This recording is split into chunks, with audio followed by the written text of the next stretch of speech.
And we're back! Another episode, a fresh new season, a great place to be. Ash, how are you? I'm well, Dinah. Thanks for having me back. Of course. I'm so glad that that's the case. Yeah. It's exciting. We're here again for a whole new season. Can you believe it? New year, new season. Right. So many Can't great wait. conversations. I know. Yeah, really looking forward to it. So much fun ahead of us. Mm-hmm. And Indeed. it's only fitting that we start a wonderful new season with a wonderful new paper. And when we talk about new research, this paper we're talking about today is hot off the press, ready to go.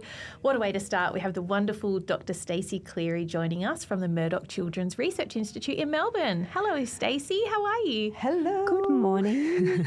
I'm very well, thank you. How are you? Good. We're very good. I just realised I said good morning. It is morning for you, but I'm on the other side of the country. The so time it's difference, afternoon for you. I know, right? 3 hours for people who don't realise in Australia, we have 3 hour time differences in our great country. So thank you so much for being here. Look, the last time we caught up was in person when we were in Singapore for the participation conference.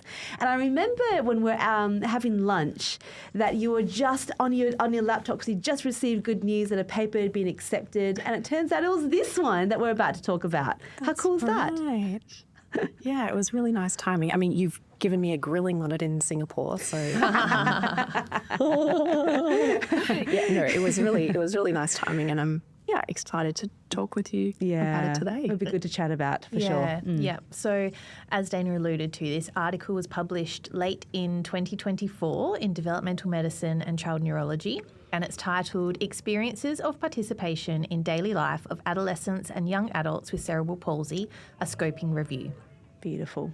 But before we get into the paper, we obviously need to get to know a little bit more about you, Stacey. So we'll do a little formal bio, and then obviously it wouldn't be the ResearchWorks podcast without our informal icebreaker question. Indeed.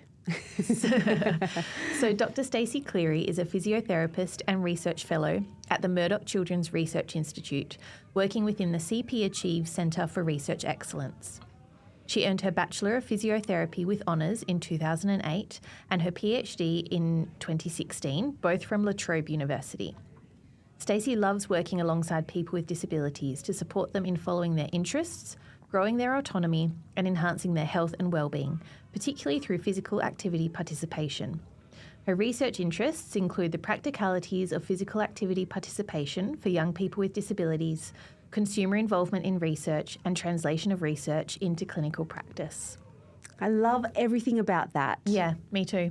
It's just our jam. It really is. It's so cool. Yeah. And you're so well placed to be able to do all of those things, Stacey. Absolutely. All right, so that's our formal getting to know you. We'll do our informal getting to know you now. I love these. I thought I'd start off the season with a friendly, gentle one. No curly questions, no embarrassing stories that you need to disclose unless you really want to. So our icebreaker question for today is, what's a small everyday moment that never fails to make you smile? Oh, that's a good one. All right, guess first, Stacey. Do you have one in mind? The first thing that comes to mind is I love gardening.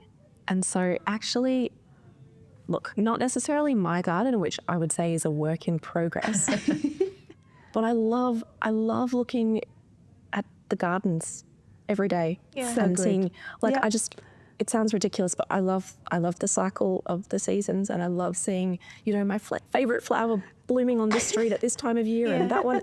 And I love that. My kids know it now, and it's great. That's very wholesome. I love that. To me and There's something about a nice garden, isn't it? That kind of just sets the tone for the day. Yep. Yeah, I like it. And just that anticipation of what's next. Oh, yes. We can see the flowers. They're about to bud. Oh, we'll be back next week. So, that's cool. I really like that. Beautiful. Yeah, I love that. Yeah. Well, mine's kind of along the same lines as that. I am a morning person, but there are still mornings where I don't feel like a morning person, put it that way. But I'm always really motivated to get out, and I just want to catch a glimpse of the sunrise. I can always I know that I'm doing life well if I can get out there and I can see it just crest over the hills. Yep. And when there's lots of clouds and it's just that little bit of red as it starts to come out, I love that. I live for that. And if I miss it, I always feel really sad. I do really feel sad about it. But I've got 2 dogs. I thought I'd get 2 dogs so I could walk them together, but they're just at different paces and different temperaments. So I do 2 separate walks at the moment. Oh, wow. Yeah, on top of my running, which is now just like a little bit of my time. So I have to make sure I get up early to do it. So I try to time, the naughtier dog with when I see the sunrise. That way I can balance out my emotions. Not naming names. Yeah. Frankie boy. Gosh. Frankie. So if I do that, then I'll be like, okay, I do love you. Let's keep going. Yeah. It's a good strategy. I like that. Yeah, balance it out. Nice. And the science proves it, right? You want to get that morning light in. Yeah. Yep, and then it helps start the circadian rhythm. So, it all comes back down to the science. I love that. Yeah. What about you, Ash? Oh, mine aren't nearly as wonderful and wholesome as those 2 answers, gardening and sunrises. Mine are very selfish. The first sip of coffee. Here, this is a safe place. Yeah, first sip of coffee in the morning. I'm always like, yes, you are delicious. And I don't drink coffee for the energy. Yeah. I just drink it because I love the taste of it. So the first sip, love that. Yes, that is. Starts your day off I love well. that. Yeah, and then to bookend that, I always, because I finally found the perfect mattress. Have you? For my bed. I've had it for a while now, but I love my mattress on my bed so much. I've probably talked about it on the podcast before, how much I love it. Look, it has. But anytime, I get into bed at night and I lay down and I smile, I'm like, yes, that is so comfortable. I love you, mattress. I love that. So, okay, you might see them as selfish things, but if you don't have those things, you can't pour from an empty cup. Yeah. Like this mama needs to have her energy and her good sleep, and then everyone's fine. And again, there's a scientific basis to both of the things. You're talking about that beautiful, mindfulness routine in the morning with your coffee and your feelings of gratitude, and then a good quality sleep. That's got short and long-term health effects. It's beautiful. I'm not seeing selfishness. I'm seeing very good self-care. Yeah. Thank you, Stacey. Just the sleep isn't great, but at least the mattress is. So. The sleep isn't great. Yeah, okay, we'll work on that. Moving on. I love that. Well, what a great way for us to start this season. And the reason why we picked this particular article is because I think it frames a lot of our thoughts in terms of where we're headed. So let me give you all a bit of an overview and let's get stuck into it straight away because there's lots to talk about. So this scope and review examines the participation experiences of adolescents and young adults with cerebral palsy across key life areas such as healthcare, relationships and social inclusion. It identifies a central theme of claiming adulthood, where individuals strive for autonomy, inclusion and meaningful involvement, despite significant barriers like inaccessible environments, systemic inadequacies and societal misconceptions about disability. The review highlights the critical role of a close circle of support, including family and peers, in facilitating participation and underscores the need for tailored interventions and structural supports. Recommendations include expanding CP-specific training for professionals, improving accessibility and fostering inclusive attitudes through education and co-designed programs.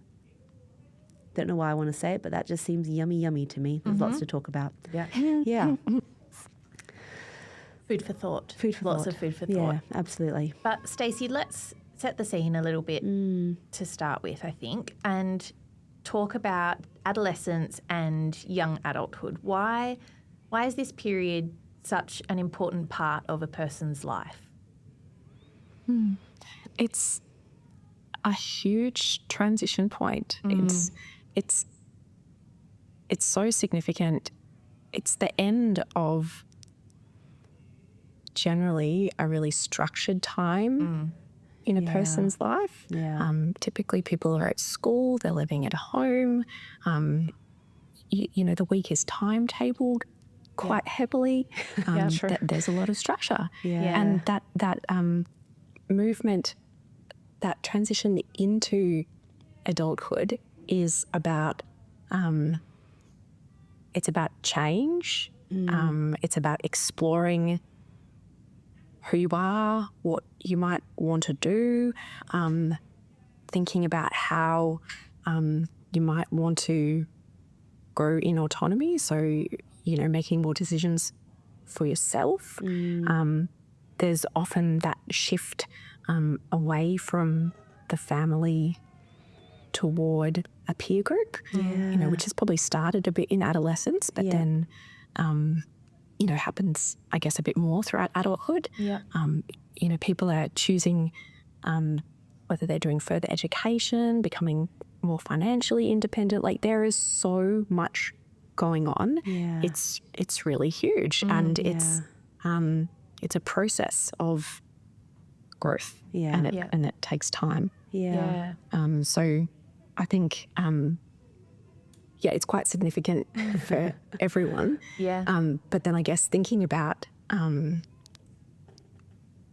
adolescents and young adults with cerebral palsy, there are more complexities to that transition for them. Sure. Yeah. And, there's been some research talking about some of those complexities in terms of transitioning from pediatric health systems into adult health systems, and what that's like and what's needed. But there's lots that we don't know. And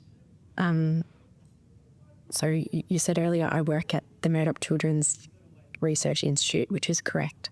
But I've been part of a wonderful centre of research excellence called CP Achieve, and we've, for the last 5 years, been looking into that transition into adulthood for young adults with cerebral palsy, because there's so much that we need to know and so much you need to do. Yeah. It's so true, isn't it? Like, you think about your own adolescence moving into young adulthood, and there was a word that you had in the paper, many words in the paper, but there was the word that said tense. It is a tense period. There's just, you are trying to discover who you are. It's tense anyway, and then you add in the additional complexities of wanting autonomy but still needing support.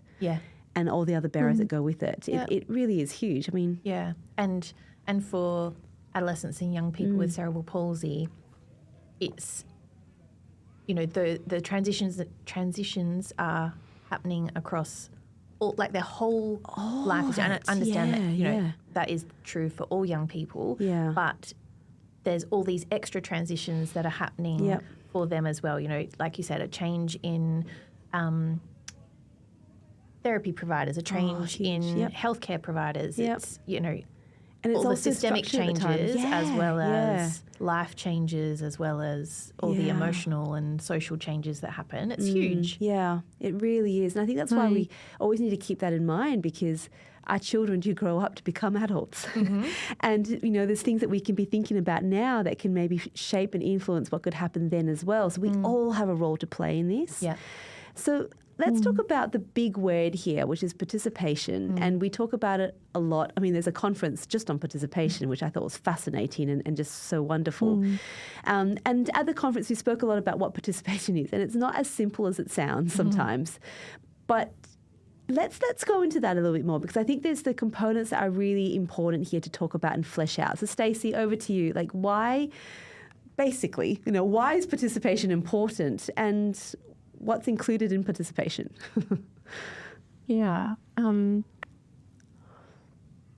I feel like to start with,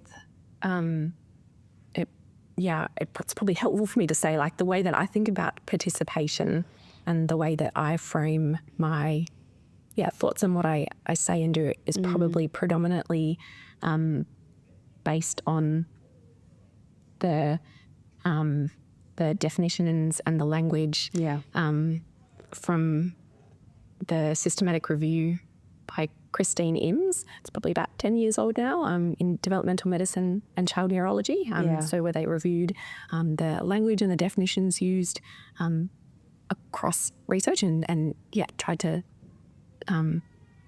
collate and define things. And then from that, the family of participation-related constructs was developed. So that's probably, I guess, how I think about things and frame participation. And I guess from that, participation at its core is about attendance. So being present somewhere and involvement, Yeah. which is that in the moment, subjective experience, personal experience. Yeah. And I think it's really critical that we think about both of those things, attendance and involvement. But I think with thinking about participation with the family of participation-related constructs, we need to think about participation as the transactions, the interplay that happens between the person and the environment, and how they each impact the other, and how that can change the participation experience, how that can change a person's preferences, and vice versa, I guess. So no, it's great to go through that, isn't it? Because it's not just I remember that paper. It's not, and we spoke participation. to Christine we did. about it on the podcast as well. Yeah, it was a great conversation because it's not an ends. For some reason, participation was viewed as kind of like the end point, an outcome. Let's get to that point, but it's really the means, and we all want to participate. Like when you think about, I always think about. And I think I raised this with Christine as well, and she had a different view of it too, which I loved that she challenged me on it, was I thought, sometimes I can go to a party and I can attend and I don't know anyone, and I'm like, oh, this is awkward. I'm there. Yeah. I'm attending, but I'm not really involved. My experience isn't all that great for me in that situation. And then Christine said, well, how about look at from the flip? For some people, they might be there, but they might just love just being there and soaking up the atmosphere, and they just love the experience. Yeah. And for them, they're involved. Yeah. But I don't see it that way. To them. It's meaningful to them. Yeah. And it's just like, yes, it's that experience that is self-driven, and it's so vital to get to the core of it, which is why we don't know so much about this group, I suppose, isn't it? Yeah. Yeah. I think the other interesting thing as well is that, we don't want to get caught in trying to make every participant, I'm not going to frame this properly, not every participation experience is a meaningful one for people. Like there are some things that you just have to attend and you have to show up for. Yes. And I think we spoke about this with Christine as well.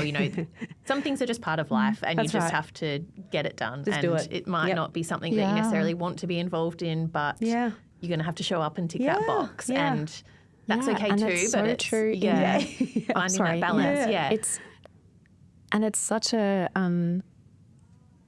thing that's relevant in young adulthood too, right? Like you've got those discretionary activities, like things that you want to do, or non-discretionary things that, like you're saying, you've got to go and have your blood test or something. I don't know. Yeah. You might not want to, but you have to. You have to do your taxes. Yeah. And how you participate in that is still important. Yeah. And with CP Achieve, we have had this wonderful group of consumer advisors called CP Unite.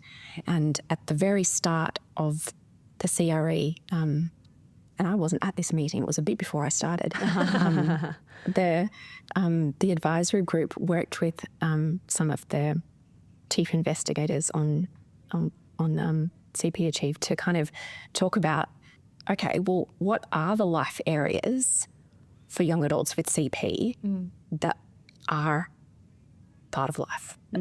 What are these things that we're talking about participating in? And I think, there's that mix of discretionary, non-discretionary, healthcare, accommodation, education, friendships, relationships, and whatnot. So so true. Yeah, so true.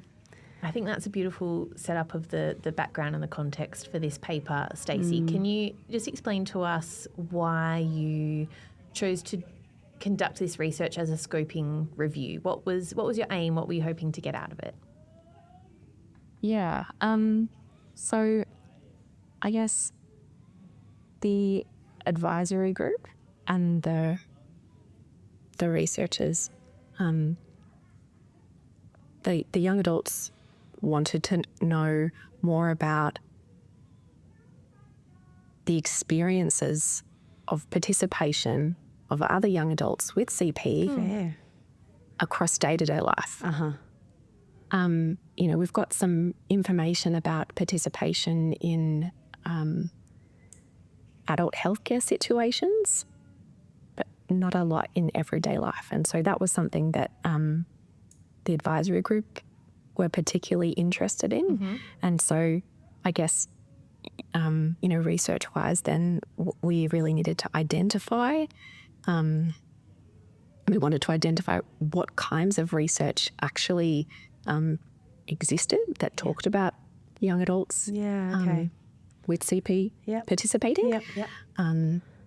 And we wanted to organise it to see, okay, well, of that, what sort of life areas have been focused on, who has participated in these studies, and what does it all mean? Like from that, what have the experiences in these key life areas been? Okay. What a great way to do like a bit that's a lot of information. It's very easy for me to, if I've forgotten something in there. No, but I guess it's all about just learning from others as well, right? It's like what is out there? What can we do now? Because this is relevant for our life situation and what needs to be put in place. What a great way to look at it. And I guess just to run through, I saw that you've included, part of your inclusion criteria was really broad but great, like a CP from 15 to 34 years of age. That's quite a nice range that you looked at there. I was fascinated to see that you had both quantitatively measured and qualitatively explored participation experiences. I was like, whoa, that's a lot of information. Right? Yeah. Like, I don't even know how you even start to do that. We're going to find out. Yeah, we are. Yeah, and the context under NDIS. So, let's go through that. Let's try to understand how you analyse this data. How did you tackle that? What did you do? Tell us, teach us. Can I make a note firstly on the age range? Yeah. Is that, so often young adulthood is thought of as up until 30. That's encouraging, isn't it? I know, we've all just become adults. And I guess we know that for young adults with CP, often some of these milestones or things that they're working toward can be a bit delayed because of the difficulties in engaging in the environment. So having up until 34 years of age included then kind of just allows us to include everyone's experiences like a bit more and realistically. Clever. Yep, and that makes sense. I guess the idea with including quantitative and qualitative data is if we're thinking about attendance and involvement, then often attendance might be measured in a quantitative form. Involvement's probably a bit, you're going to get a richer set of data if it's going to be qualitative. And I guess we would, we really wanted both of those perspectives. Yeah. So do you want to know about how we did it? Yeah. Would love to. Please. Thank you. Took ages. I'm really glad we did it, but it took ages. And you should have seen the data extraction spreadsheets, my goodness. But really there's an amazing group of researchers. There were 15 of us working on this, doing different parts of it. And I'm going to get the name of it wrong. A convergent integrated analysis framework. Okay. Don't quote me on that. If I got it wrong, I'll claim that's right. So what we did really is it's a framework and a way of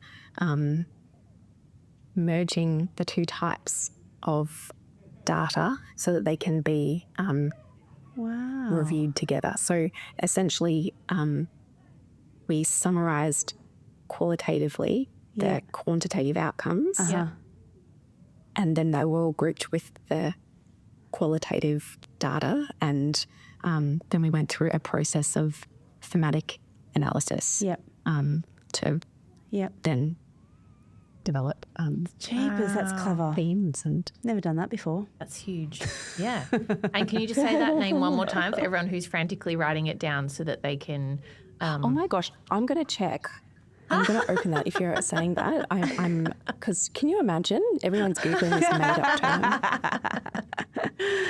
But I mean, we often do say, whilst you're looking it up, we often do say that it's the quantitative and qualitative combined. Yep. It just provides such rich data. Yes. And last year at the participation conference, we were literally sitting in work groups talking about how would we measure participation involvement. Yeah. Really couldn't. Like, it's not something that you can just measure. There's no questionnaire. You can't really. Like, the only way to really look at it is qualitative. To understand the experience. Yeah. So that just shows the value of qualitative even more. Not that I need to convince you, Ash, my qualitative buddy here. So I think I got it vaguely right. A convergent, so, joining together, integrated analysis framework. Beautiful. Is that what I said last time? I think so. Yeah, you did. Yep. Nice one. There we go. Well done. Yeah, so it's if you look at the paper, there's some references for that, so you can then learn a bit more about that. Thank you. And what's really interesting is that you had, after all that work to actually find the articles that fit your criteria for your review, there was quite an even split of qualitative and quantitative. Is that right? Yes. Fascinating. So, there were 38 articles describing 32 studies. Mm-hmm. So, sometimes multiple papers for one study. And there were a couple of mixed methods studies and then, an even split of the two, which I really liked, actually. That's It was really great. nice. Feels nice. Yeah. Yeah. Makes you feel better. Yeah. Yeah. Both attendance I mean, and I really, involvement. I really love mixed methods. Like, I love both types of data, but I think it was really exciting, particularly for this study, that there really were a lot of qualitative studies because it's those stories and those experiences that just give such power, I think, to this. Definitely. That's why. I think the other thing to note as well is that you had data from almost 40,000 participants across those studies. Is that right? Like, I had to double take when I read that. Like, whew. Yeah, so sort of, but not really. And so if you look at, it's interesting. There's one paper that accounts for 93 or 92% of those 38,000. Right. But there were almost no demographic details Right, okay. that were usable. So in the tables, we've excluded them. So really, we'd give the data for the 2,700 or so where there actually are demographic details. Still a lot of data, a lot of in terms of what you've included here. Yeah, and what you had to work through. Yeah, exactly. Yes. Exactly. Yes. Eyes wide open. Ooh. Yes. Yes. And Can I... Yeah, go for it. I was going to say, in terms of working through that data, I mentioned that there were 15 of us on the research team, and 3 members of our research team are young adults with cerebral palsy. And I just loved so much having them on the team. We worked so closely together. Yeah. Yeah, actually, it was this really lovely toing and froing. I would come to them and say, this is what I'm picking up. What do you think?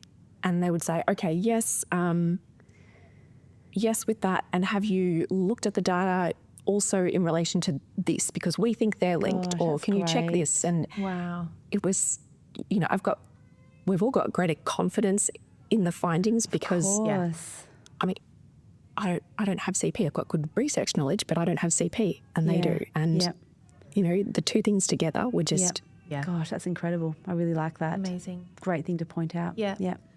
Well, let's talk through some of the major themes then. I think we'll start with the overarching theme, which I love, which was claiming my adulthood and doing life. Can you talk us through this theme? It's a big one. What encompasses that theme? So I guess this theme, the way that we've been thinking about it is it's across all of the key areas of life. So it's across accommodation and fitness and healthcare and education and whatnot. And it was this idea that young adults with CP knew who they were, had a really strong sense of identity, and they knew what was important to them and what they wanted to do.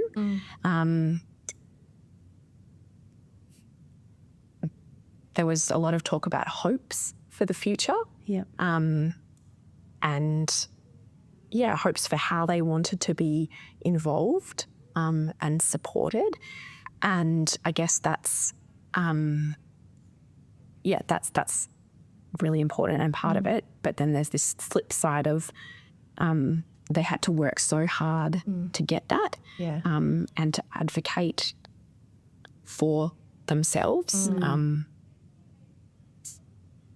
We've said it was this sense of claiming, like, it's rightfully theirs, but actually to get it, there was a lot of work. I think those two things are really important. That doing life, it taking a lot of energy.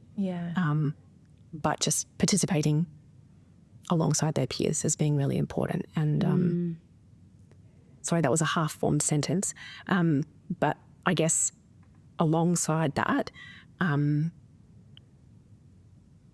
it was really important, like the young adults within the data were saying, like, they're doing this, they're experiencing young adulthood, they want to grow and explore and practice things, and they're doing that alongside a lot of pain and a lot of fatigue, and often a deterioration of function. So, that's the sort of summary, that it's important to think about each of the life areas in the context of. Does that make sense? Did I just waffle that out? Well, I think, yes. No, I think there's the, not to oversimplify it, but there's the claim our adulthood isn't all just the positives, but it's also the negatives in terms of what they need to be able to do themselves. So there's the autonomy, there's my sense of self, there's my identity. But on the flip side, that's really hard. And you there's have to pain fight and fatigue. a lot harder. You've got to fight. Yeah, that's right. So there's both of them that are coming along, which is quite exhausting as well, right? And when you think about all that you need to fight for and ask for, when you know what it is that you want as well. So I've just probably figuring out where you want to spend that energy, that's right, that time that you do have. Like, what's the important thing you're going to. And autonomy is just so important through all of that. Everyone wants autonomy. And it starts right down from the beginning. If you're working with children who are, 2, 3, 4-year-olds, they're really discovering their autonomy. They know what they want to start to have. But you really want to foster that sense of autonomy as they get older, because they need to have those skills, because they're going to need to look at what they need to face with contextually, what their environment might be like. And even more so when you consider the personal cost that's right, that they have as a result of having to do that. It takes a toll, doesn't it? That's right. Yeah, and you mentioned earlier, like, the tension, and that there are tension points, I guess, in quite a few of the things in the review. But like you're saying there, Dinah, you want to foster autonomy and grow those skills, and people then can be met with opposition to that. Maybe health professionals not honouring that preference and not helping to facilitate that. So that discrepancy, I guess, between what you'd like to happen and then what actually does happen. And it's even within family, like we spoke about, that's a tough transition too, right? So you've got, and I know you wrote about this too, in terms of parents have been part of the whole process all along, advocating and doing a lot of that. And how hard must it be to hand that over, and for the young person to have to then take that on as well. But there's those complexities. There's that tension as well, isn't there? Yeah, and you know, like we were saying earlier, it's this transition, this gradual learning of skills. So, you know, having all support from family cut off immediately, like that's not helpful, but also it's appropriate often that support from parents changes and changes according to the young adult and their preferences and their support needs. Yes. And it, like we could see from the studies included in this review, how wonderful and incredible and how absolutely integral families were and are to the process of transition to adulthood, but also how then there are some friction points that might be a bit different to families where there's not a young adult with CP. Yes, sure. Yep. So, yeah, the fact that, you know, there has been, like we were talking about before, like all of that structure of school and therapy and paediatric services, and then when people transfer out of paediatric services, they're often not transferring to anything that aren't the services or that aren't the healthcare providers. And those structures, those things that support participation, they need to be established from almost nothing, which that's tough. Is heavy work. Yeah, absolutely. Needs support. Yeah. And does that relate to what you spoke about with the circle of support? And they, you know, first of all, who's included in that circle of support? Typically parents, friends, maybe a partner. And I guess we described it as a circle of support. I've forgotten the name of the author. We can It's in the paper. Link to it later. It's in the paper. That's right. It's in the paper. It was described somewhere as a circle of support, and we kind of have it matched so beautifully, and we've fleshed that out a bit. This circle of support is about emotional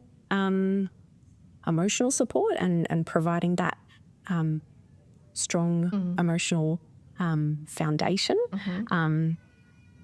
as well as then practical scaffolding. So I guess what that might look like, what we saw is help navigating really complicated administrative systems, or help navigating, you know, like that being in a hospital or something, or setting up support workers, you know, things like that. They carry a huge administrative load. All of those things, don't they? Yeah. And it's often not clear. No, that's right. Yeah. Sorry, go. No, and I'm just thinking more about, I suppose, the emotional side of things as well. In that circle of support, it's probably important that it's broader than just family. You know, when we talk about the tension, and oftentimes, you know, in this big period of transition for all adolescents and young adults, there are times of tension, and so it's important that there are other people within that circle that you can turn to in those times, you know, so that to support you emotionally and socially as well. That's so important. It's really real. Yeah. I think there was some really lovely examples talking about friendships and relationships. So not all of them might have been, you know, classified under the, you know, the circle of support or whatnot, but just the importance of that peer group and the fact that the peer group generally are going through some of the transition to adulthood together is great and is important. But yeah, just the joy and encouragement of friendships. And there was this really lovely part that we saw about friendships or mentoring from other young adults with CP. And in many, like from what we were reading, you know, in many cases people hadn't had these close experiences, and it was like an expansion of their thoughts about their own capabilities and what they could do, and it was really, we described it as transformative. That's how it's really powerful. The young adults were talking about it. Yeah. And and that's really important when you consider all of the challenges to participation that adolescents and young adults with cerebral palsy experience. In the review, you identified systemic challenges, environmental challenges, societal challenges. They all start to add up. Which of these do you think are the most urgent to address? Like, I think they're all important and all need addressing. But if we add an urgency to them, how would you prioritise them, I suppose? Slight tangent, but I think it's relevant. This review obviously has so many different elements to it. And I feel like it might just be helpful just to summarise using the FPIC, like what we're talking about. And maybe because we're health professionals, it might just be simplest if we talk about the life situation of healthcare and disability services. Yeah. And so if we think, young person with CP, their preference is to participate in the healthcare, to have communication with their providers, to be able to make choices and be supported to do that. The environment that they're doing that in is not a positive one. It's not an acceptable one. It's one where there aren't services for young adults with CP, or if there are, then they are not easy to identify, or they aren't funded enough to provide a level of service that is adequate. Yeah. There are so many environmental barriers that it stops people from attending in the first place. Yeah. I guess. Yeah. And then if they are attending, the context is health professionals who maybe there aren't enough who understand CP in adulthood and are really confident in working with young adults with that. So we have, I guess, reduced attendance, and then if we do have attendance, there's reduced involvement. Sure. Yeah. And I love your question. I think I'm probably not allowed to say all of them. Yeah. They're all intertwined. Yeah. They're all intertwined. Yeah. I think that the context, look, it's really hard, but I think that the context, which is like people, places, the time we're in, the policies, like because of the way that we've done the review, we can pinpoint where the barriers and facilitators are. And I guess we can address the context in some ways more quickly. Yeah. That might be training of health professionals. Sure. And, impacting community attitudes. Yes. The young adults on our team think that doing that through peers in high school is a really good way. Yeah. But also, I say that, but then if there aren't the services, which is probably more at that governmental level, if there aren't the services and there's not the physical accessibility to get in, then you can't. Yeah. I'm sorry, that's a way of saying it's all important. Well, I think, it's all interrelated. You could ask 3 different people that question, and they could give you a really compelling argument for, 3 different priorities. It's really multifaceted and very complex, and makes you think. It really does. But I think the key thing is that change is needed to try and help improve the experience for young people and adolescents with cerebral palsy. Because currently what we're doing is not quite hitting the mark. Like we're not quite addressing the things that need to be there. We're thinking about it, we're talking about it, which is really good. But how true is that from the perspective of context in terms of what it is that we can actually do right now? I love how you said that. let's think about the kind of training, what our handovers looking like between pediatrics and adults. Those are all things that are within our realm of our capacity to be able to do.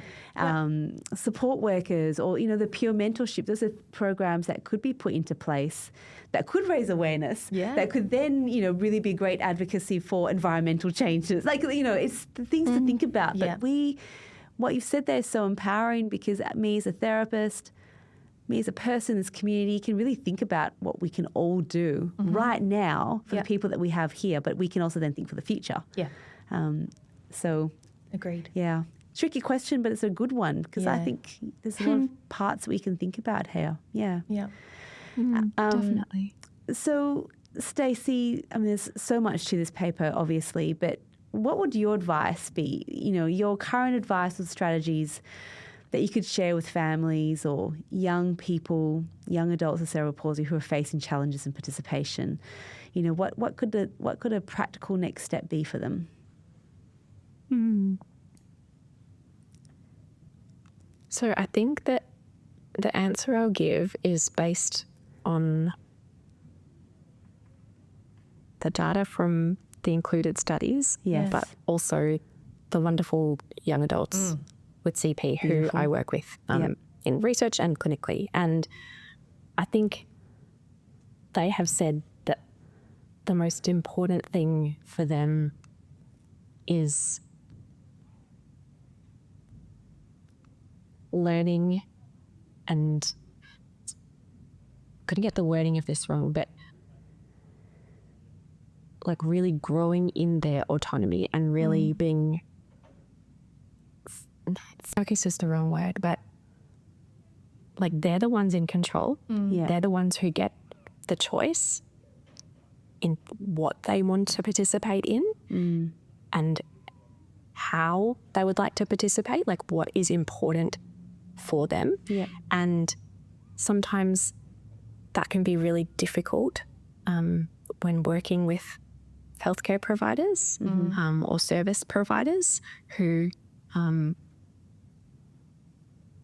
I'm saying this as a health provider who's not perfect, but who often have that power and who often are maybe direction setting more than would be appropriate. So that the encouragement would be to think about what they want to participate in and what what good involvement would look like, and actually that if you feel like you're not getting the support that you need, it's okay to change and find someone who's going to help you to meet those goals. That's great practical advice. I think so.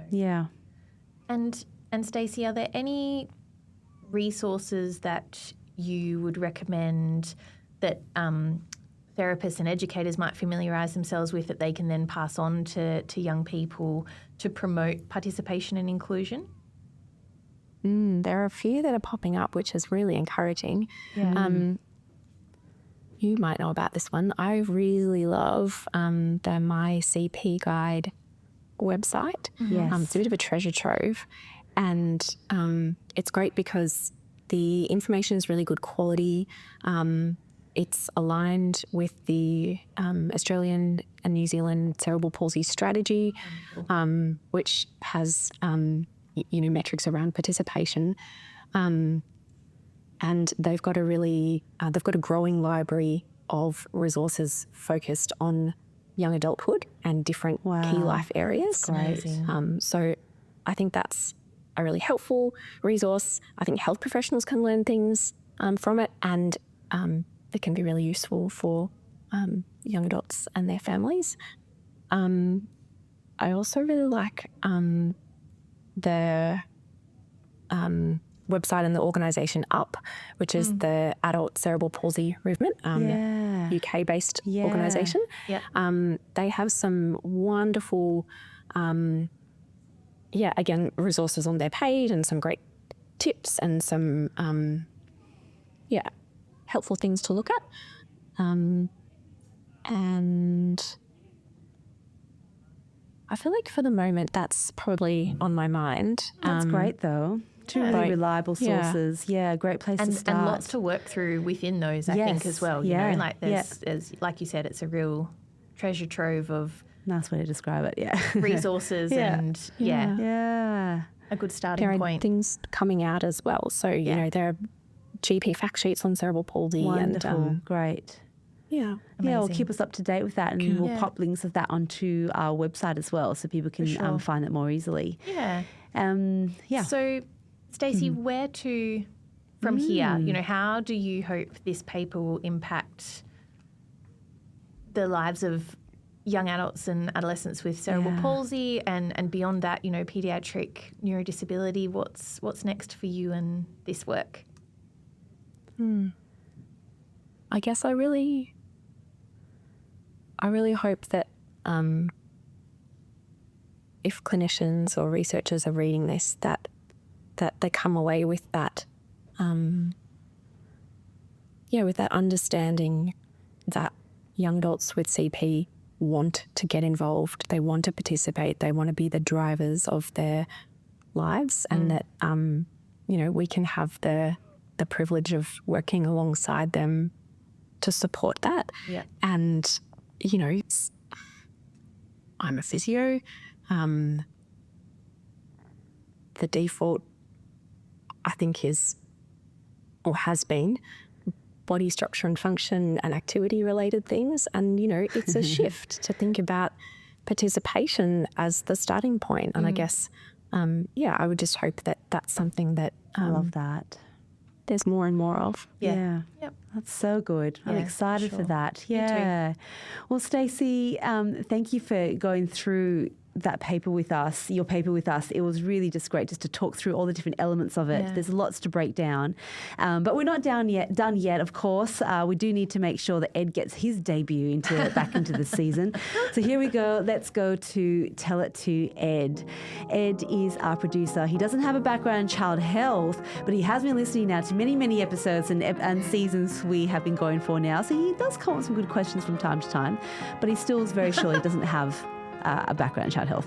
So, Stacey, just to help him out here, can you give a bit of a summary about what this paper was all about in about 60 seconds or so? And Ed will have an opportunity for a question. So take it away, Stacey. All right, get the timer out. So, Ed, in this study, we wanted to find out about how adolescents and young adults with cerebral palsy feel about doing day-to-day life. And so we reviewed a lot of modern research that looked at participation for people with CP who are aged 15 to 34. And we wanted to understand the research that existed, and we wanted to summarise these experiences to understand them better. So we found that young adults with cerebral palsy really wanted to participate across all areas of adult life, and alongside their peers, and they really want to make choices, their own choices for their lives, and grow in their skills. But trying to participate is hard, and the things that make it difficult are often the ways communities are built and people's lack of knowledge about disability. Supportive family and supportive friends were especially important. So I guess this means practically, by working alongside young people with CP, they've got the solutions, and with them we can develop ways to solve the problems that limit participation, and then we can put them into action. And together we can make it easier for young people with CP to be involved in adulthood in the ways that they want. Fabulous. Beautiful. I didn't time it. Did I go over 60 seconds? Pretty good. It was pretty much 60 seconds. Well done. Fantastic. Ed, over to you for a question. Oh, thank you. I think, Stacey, I've been looking at the little, what do you call it, an abstract of your paper. Mm-hmm. And I note that in the review there were, 38 publications, and it's from high-income countries. And yes. This has been a brilliant conversation about participation, but I was kind of hoping to delve into some of the specifics. And I guess my question is is there a country or a specific environment that really actively promotes positive participation? Like, I know that a government's policies like community and cultural awareness, funding, social and disability services in country all play their part. But from a key takeaway is there someone or some place who is doing it phenomenally well that, you know, we could get some key takeaways from that? Whew, that's a good great question. Great question. Great question. So we didn't analyse the data separately according to region. Okay. Thank you, though, for noting. I should have said earlier. Of the 38 papers, 36 were from high-income countries, and then there was one paper from Pakistan and one from Brazil. So, what we've been talking about is in those high-income countries. And sorry, Ed, we didn't analyse according to country, but I guess the countries that we looked at that have data, that are doing the research, that's really important. Yeah. So the fact that there is research being done, investigating what's going on and people's experiences, that's a good start. Really important place. So, and there are some wonderful things in these countries that are described. So, we're talking about the Netherlands and Ireland and the UK and Australia and Canada and America. Like, there are some wonderful and great things happening. But I'm sorry, I can't label one country as well, it's okay. That means it's up for grabs. So come on, Australia, let's do it. That's a competition. That's all. Do it. Okay, I'm gonna go a little bit less specific then. Is there something that we need to do more of, or something that we need to do less of? Like, I guess big picture perspective. When you say we, who do you mean? I guess everybody who's contributing to giving the experience of great participation. So whether it's from policymakers or from therapy or medical personnel or something like that. Yeah, I think I'm going to fall back with my, put my research hat back on and say, actually, we really do need to understand, firstly, about countries not in that. Did you see that? My screen made a gesture. Not just in those high-income countries. So we do need to understand actually what's going on there. But then in our context and in the high-income countries context, we need to understand more about the participation experiences of those who have more complex disability. So there was a pretty even representative spread in the included studies of people like across functional levels, gross motor levels, but when you look at it, actually a lot of the data for those with high levels of impairment was quantitative. So, we've got attendance data, but not a lot of involvement data. And communication was not really, communication levels or ability wasn't really recorded very well. So, there are some things, or intellectual disability. So there are some things that weren't recorded well that, or there isn't enough information on that actually really impact people's participation. And if we don't have that information, then policy can't be written about it, and policy can't be specific then to make whatever changes are needed. So that's something we could do more of. Does that answer your question, Ed?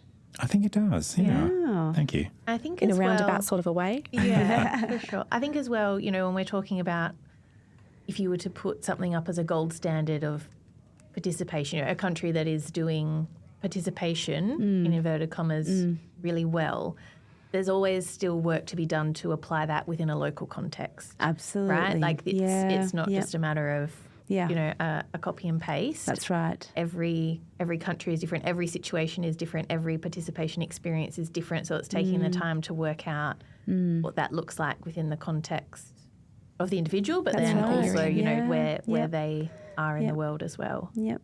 It's a really good point. I totally agree with that. And I think, in terms of practicalities for therapists, and I love writing things down,